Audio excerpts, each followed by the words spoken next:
بين كل التمرينات المصممه لتقويه عضلات الصدر، منها مثلا تمرين البنش بريس. ما تفهمنيش غلط، تمرين البنش بريس واحد من التمرينات الاساسيه جدا اللي بتقوي عضلات الصدر، ولو عايزين نفرد له فيديو كامل في تمرين في السليم اكيد عرفني تحت في الكومنتس. اللي ما تعرفوش بقى ان تمرين البنش بريس للاسف مش احسن تمرين عشان تبدا تستهدف عضلات الصدر، وده لاسباب كتيره جدا، اسباب تشريحيه، اسباب ليها علاقه بتركيب عضله الصدر ازاي في جسمنا. في الفيديو ان شاء الله هبدا اقول لكم ليه تمرين الكيبل كروس اوفر هو افضل تمرين على الاطلاق لاستهداف عضلات الصدر. هنعرف فعلا ليه هو تشريحيا فعلا افضل تمرين على الاطلاق لاستهداف عضلات الصدر، هنعرف ازاي نبدا نعمل التمرين ده بطريقه صحيحه، هنعرف العضلات المستهدفه والاخطاء الشائعه، وهديكم في الاخر ترشيحات ازاي تبداوا تستفيد بالتمرين باقصى استفاده ممكنه.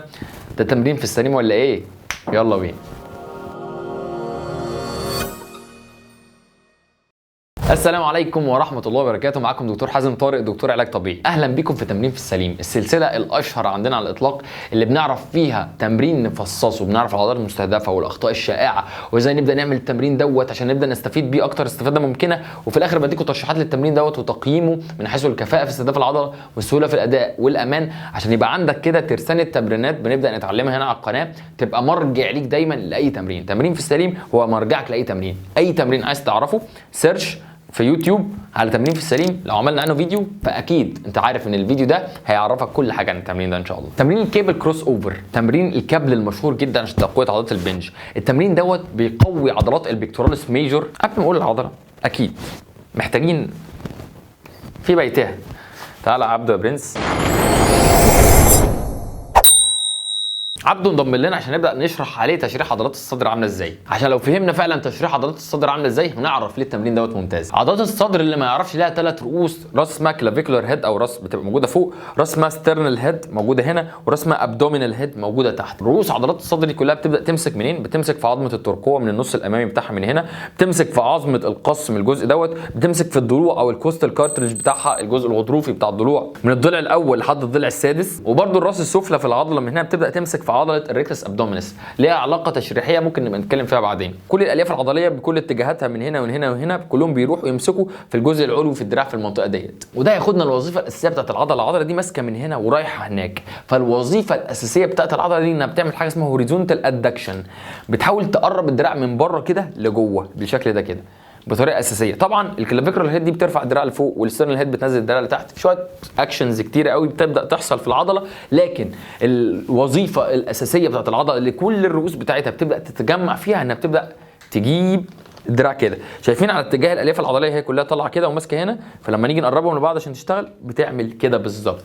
دي وظيفه العضله، والوظيفه دي هي اللي بتكشف لنا ليه تمرين الكيبل كروس بيتفوق على مثلا نظير ليه مهم قوي زي البنش بريس. في تمرين البنش بريس انت بتعمل الحركه بس ان انت ترفع دراعك لفوق، فده تمرين كومباوند، هو بيشغل عضلات البنج وجميل جدا ليها، لكن بيشغل مع عضلات الدلتويد، عضلات الكتف وعضلات الترايسبس. فبالتالي لو انت عايز تعمل ايسوليشن او عايز تعمل عزل لعضلات البنج نفسه عشان تبدا تقويها بالذات، فتمرين الكيبل كروس نفسه اللي بيتعمل بالشكل ده فهو من الاخر بيرسم لك عضله البنج زي ما انت عايز. النقطه المهمه الثانيه اللي تميز الكيبل كروس عن النظير ليه مثلا زي البنش بريس، ان انت بتعمل الهوريزونتال ادكشن اللي احنا بنقول عليها. انت في تمرين البنش بريس مجبر بوضع البار بالشكل ده كده في مسافه ما بين ايدك الاثنين وانت بتعمل التمرين، فمش عارف تكمل الانقباض بتاع عضله الصدر اللي بتبدا تعمل الهوريزونتال ادكشن.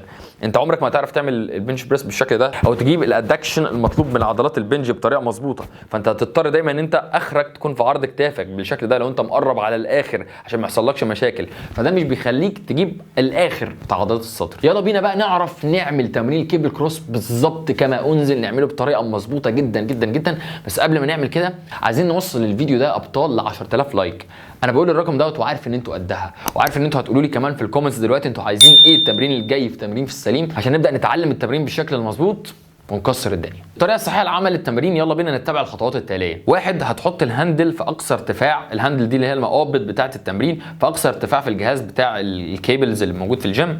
تاني خطوه معانا هتقف في النص بالظبط وتاخد خطوه لقدام وتسحب الهاندلز. تالت خطوه معانا ظهرك هيكون مفروض على استقامته مع 10 درجات انحناء لقدام. ركز الانحناء لقدام مش جاي من ظهرك لكن جاي من مفصل الحوض نفسه مش من الظهر. رابع خطوه معانا هتبدا تتني كوعك شويه من 10 ل 15 درجه تاني في الكوع، ما تبقاش فرده على استقامته. خامس حاجه هتنشف وتعمل انقباض كويس في عضلات الكور او عضلات البطن وتعمل الحاجه اللي بنسميها البريسنج تكنيك، وده طبعا كنا اتكلمنا عنه في فيديوهات ممكن ترجع له. سادس سادس حاجه هتبدا تسحب الكابلين في شكل كروس، هتحاول تقرب ايدك الاثنين من بعض مش تزق، لاحظ انت بتلفهم بشكل فيه دائري شويه. سابع حاجه في اخر كل عده هتبدا تعصر العضله كويس جدا وتثبت في الوضع دوت لمده ثانيتين. تامن خطوه هتبدا ترجع بالراحه لوضع الابتداء من التمرين في مده من 2 ل 3 ثواني، بحيث ان انت تستفيد بالانقباض العضلي السالب او الايسنتريك ماسل كونتراكشن. طب ايه الاخطاء الشائعه اللي بتبدا تحصل اثناء التمرين بتخليك مش بتستفيد بالتمرين باقصى استفاده ممكنه، وكمان ممكن تعمل لك اضرار للاسف؟ اول خطا معانا ان انت بتبدا توطي قدام بظهرك قوي. احنا اتفقنا ان التوطيه بتاعت ظهرك دي جايه من مفصل الحوض، ظهرك في الحقيقه ان هو مفروض، فالخطا ان انت بتوطي بظهرك نفسه لقدام، وده اللي بيعمل تحميل مش مظبوط على مفصل الكتف. تاني خطا معانا ان انت بتبدا فارد مفصل الكوع على الاخر مش تانيه بالشكل دوت، ده اللي ممكن يعمل لك مشاكل في مفصل الكوع. تالت خطا معانا ان انت بتبدا تشيل وزن اكتر من حاجتك، فبدل ما انت كنت بتعمل التمرين في حركه فيها لف كده بالشكل ده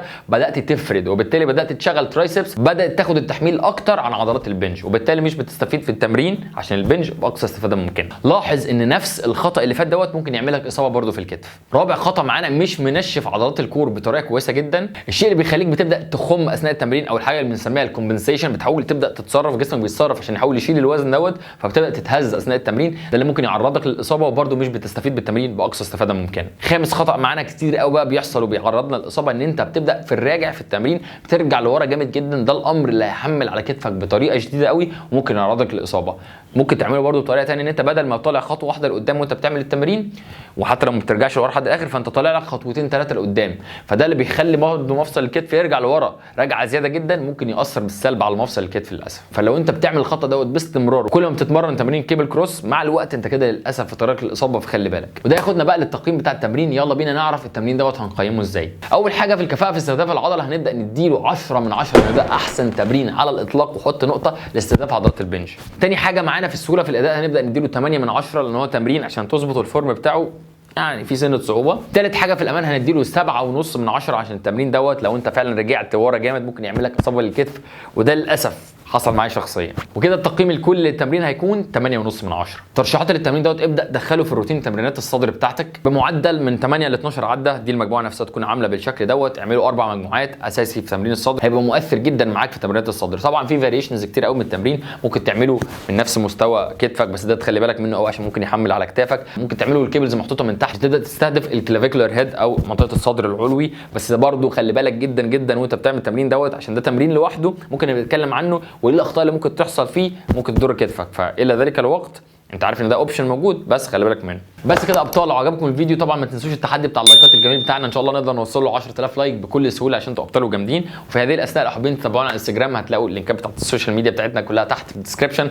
كان معاكم دكتور حازم طارق، اشوفكم الفيديو الجاي ان شاء الله. السلام عليكم.